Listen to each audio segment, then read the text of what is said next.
કાચી કેરીનો ઉપયોગ કરી અને આપણે ઘણી બધી રેસિપીઓ જોઈ લીધી છે, તો આજે હું તમારા માટે એકદમ યુનિક, હેલ્ધી અને ટેસ્ટી એવી એક રેસિપી લઈને આવી છું.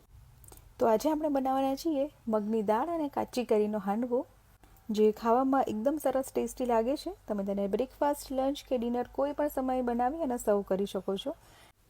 બાળકોથી લઈ મોટા દરેકને પસંદ આવે એવી રેસિપી છે. તો હું છું Nirali. Welcome to my channel Nirali's food world. તો ચાલો રેસિપી જોઈ લઈએ. તો તેના માટે સૌથી પહેલાં અડધો કપ મગની દાળ લેવાની છે. મિક્સર જારમાં લઈ લેવાની છે અને ત્યાર પછી તેને પીસી લેવાની છે. તો આ રીતનો થોડો કરકરો રહે એ રીતનું પીસી લેવાની છે. એકદમ બારીક પાવડર નથી કરી દેવાનો. ત્યાર પછી પીસાઈ ગયેલી મગની દાળને એક મિક્સિંગ બાઉલમાં લઈ લેવાની છે. તેમાં સાથે આપણે મિક્સ કરીશું અડધો કપ સૂજી. સૂજી ઉમેરવાથી હાંડવાનું જે ઉપરનું લેયર છે તે એકદમ સરસ ક્રિસ્પી બને છે. હવે અહીંયા મેં કાચી કેરી લીધી છે. તો મીડિયમ સાઇઝની એક કાચી કેરીને મેં આ રીતે ખમણી લીધી છે. છાલ મેં નીકાળી લીધી હતી. સાથે જ મેં લીધું છે અહીંયા એક ગાજર ખમણીને. 1/4 કપ દહીં લેવાનું છે. 1 ચમચી આદુ અને મરચાં ક્રશ કરેલા લઈ લેવાના છે. 1/4 કપ જેટલી ઝીણી સમારેલી કોથમીર. 1 ચમચી અથવા તો તમારા સ્વાદ પ્રમાણે મીઠું લેવાનું છે. હવે બધી વસ્તુને એકદમ સારી રીતે પહેલાં મિક્સ કરી લેવાની છે. હમણાં આપણે પાણી નહીં ઉમેરીશું.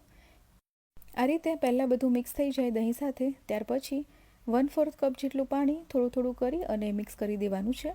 તો અહીંયા મેં 1/4 કપ પાણી અને 1/4 કપ દહીં લીધું છે અને બધી વસ્તુ સરસ રીતે મિક્સ થઈ ગઈ છે.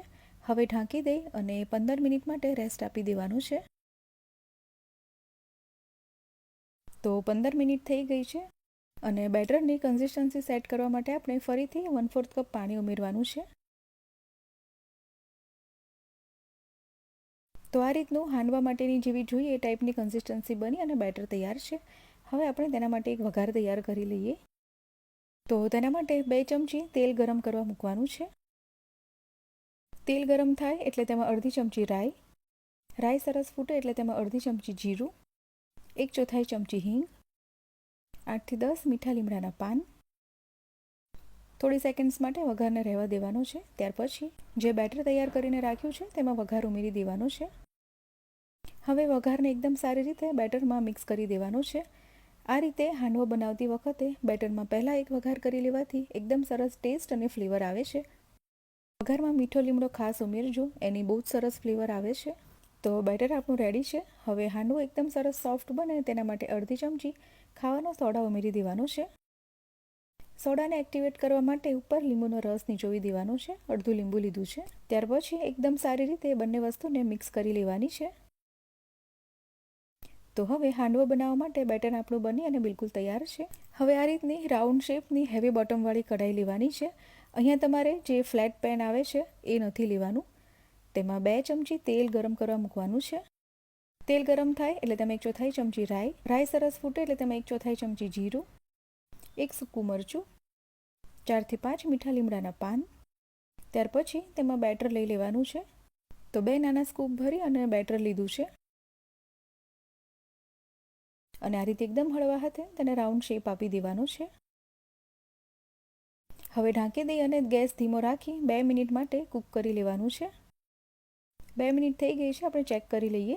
તો આ રીતે તવીથાની મદદથી થોડું નીચેથી ચેક કરી લેવાનું. તો હજી નીચે થોડો કાચો છે, તો ફરીથી ઢાંકી દઈ અને ગેસને ધીમો જ રાખવાનો છે અને કૂક થવા દઈશું.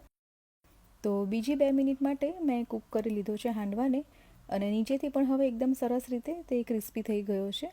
હવે તેની સાઈડ ચેન્જ કરી લેવાની છે. ફરતી બાજુ અડધી ચમચી તેલ લઈ લેવાનું છે. ફરીથી ઢાંકી દઈ અને 2 મિનિટ માટે આપણે આ હાંડવાને કૂક કરી લેવાનો છે. તો 2 મિનિટ જેવો મેં હાંડવાને ફરીથી કૂક કરી લીધો છે. તો નીચેની સાઈડ પણ તમને બતાવું, એકદમ સરસ રીતે તે સરસ ગોલ્ડન ક્રિસ્પી થઈ ગયો છે.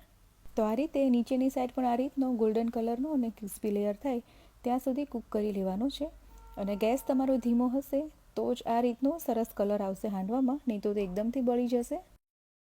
હવે એવી જ રીતે બીજો હાંડવો બનાવી લેવાનો છે. તો તેમાં પણ 1 ચમચી તેલ ગરમ કરવા મૂકવાનું છે. 1/4 ચમચી રાઈ લેવાની છે, મીઠા લીમડાના પાન. પછી પહેલાં લીધું એ પ્રમાણે બેટર લઈ લેવાનું છે. તો બીજો હાંડવો પણ એક સાઈડ કૂક થઈ ગયો છે. હવે તેની સાઈડ ચેન્જ કરી અને બીજી સાઈડ પણ કૂક કરી લેવાનો છે. તો બીજી વખતનો પણ હાંડવો બની અને બિલકુલ તૈયાર છે. એકદમ સરસ ક્રિસ્પી બન્યો છે, તમે જોઈ શકો છો. બીજી વખતનો હાંડવો બનતા તમારે થોડો ઓછો સમય લાગશે, કેમ કે કઢાઈ આપણી એકદમ સરસ ગરમ થઈ ગઈ હશે. તો ગરમા ગરમ કાચી કેરી અને મગની દાળનો હાંડવો બની અને બિલકુલ તૈયાર છે. અહીંયા મેં દહીં સાથે સર્વ કર્યો છે. તમે ટોમેટો કેચઅપ કે કોઈ પણ તમારી પસંદની ચટણી સાથે સર્વ કરી શકો છો. તો એકદમ હેલ્ધી અને યુનિક એવી રેસીપી તમે આ બ્રેકફાસ્ટ, લંચ કે ડિનર માટે કોઈ પણ સમયે બનાવી શકો છો. બાળકોથી લઈ મોટા દરેક લોકોને પસંદ આવવાની છે. તો તમે પણ આ કાચી કેરી અને મગની દાળનો હાંડવો ચોક્કસથી ટ્રાય કરજો અને બનાવ્યા પછી તમારો ફીડબેક કમેન્ટમાં જણાવવાનું નહીં ભૂલતા. આવી જ નવી રેસીપીના અપડેટ માટે નિરાલીસ ફૂડ વર્લ્ડને યુટ્યુબમાં સબસ્ક્રાઈબ કરી અને બાજુમાં આપેલું બેલ આઇકન પણ પ્રેસ કરી દેવું.